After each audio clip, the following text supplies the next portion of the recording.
ఎన్నికల వేళ ఏపీలో పొత్తు రాజకీయాలు ఊపందుకున్నాయి. టీడీపీ, జనసేన, బీజేపీ మధ్య పొత్తుపై ఇవాళ నిర్ణయం ప్రకటించనున్నారు. మధ్యాహ్నంలోపు పొత్తుపై అధికారికంగా ప్రకటన చేసే అవకాశం ఉంది.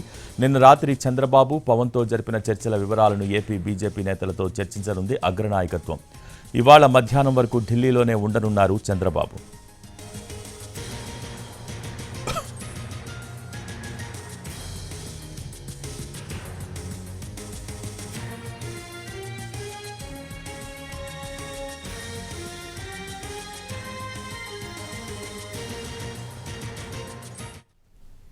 నిన్న ఢిల్లీలో అమిత్ షా, జేపీ నడ్డాతో చంద్రబాబు, పవన్ కళ్యాణ్ భేటీ అయ్యారు. ఏపీ అసెంబ్లీ, లోక్సభ ఎన్నికల్లో టీడీపీ, జనసేన, బీజేపీ కలిసి పోటీ చేయడంపై సుదీర్ఘంగా చర్చలు జరిపారు. సీట్ల సర్దుబాటు అంశంపై కూడా బీజేపీ నాయకత్వంతో చర్చించారు. 3 పార్టీల నేతల మధ్య జరిగిన చర్చలు కొలిక్కి వచ్చినట్టు తెలుస్తోంది.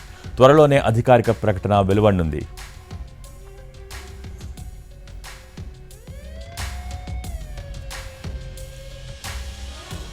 పొత్తుల్లో భాగంగా బీజేపీకి 5 లోక్సభ, 6 అసెంబ్లీ స్థానాలను టీడీపీ ఆఫర్ చేసింది. కానీ 6 లోక్సభ, 10 అసెంబ్లీ స్థానాలు ఇవ్వాలని బీజేపీ పట్టుబడుతున్నట్టు తెలుస్తోంది. తిరుపతి, రాజమండ్రి, రాజంపేట, అరకుతో పాటు నర్సాపురం ఎంపీ స్థానాలు బీజేపీ అడుగుతున్నట్టు తెలుస్తోంది.